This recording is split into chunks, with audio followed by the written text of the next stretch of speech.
বিসমিল্লাহির রহমানির রহিম। প্রিয় সম্মানিত শ্রোতামণ্ডলী, আসসালামু আলাইকুম। আমি এখন আপনাদের সামনে মসজিদে নিমরা প্রবন্ধটি পাঠ করছি।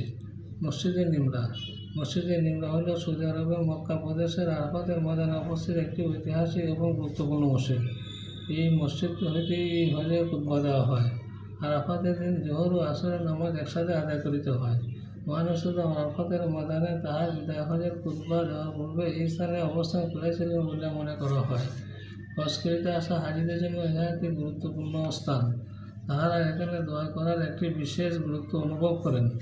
মসজিদটি নবম শতাব্দীতে আব্বাসীয় খেলাফতের আমলে নির্মিত হইয়াছিল। সৌদি শাসন আমলে ইহার বৃহত্তম সম্প্রসারণ ঘটে, যখন ইহা ২৭,০০০ বর্গমিটারে সম্প্রসারিত হয় এবং হাজার হাজার মুসল্লির ধারণ ক্ষমতা বৃদ্ধি হয়। আল মসজিদ আল হারামের পরে ইহা মক্কা প্রদেশের দ্বিতীয় বৃহত্তম মসজিদ।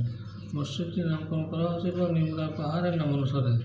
আরাফাত পাহাড়ের নামানুসারে ইহাকে মসজিদ আরাফাতও বলা হয়।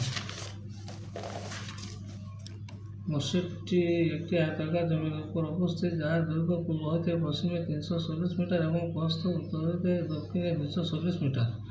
মসজিদের পিছনে ৮,০০০ মিটার পর্যন্ত একটি ছায়াযুক্ত উঠান রয়েছে, যাহা সর্বাধিক সংখ্যক মুসল্লির জন্য উপযুক্ত। তাছাড়া মসজিদটিতে ৬টি মিনার রয়েছে, যাহা প্রতিটি ৬০ মিটার উঁচু, যাহা এগুলিকে বিশ্বের সর্বোচ্চ মিনারে পরিণত করে।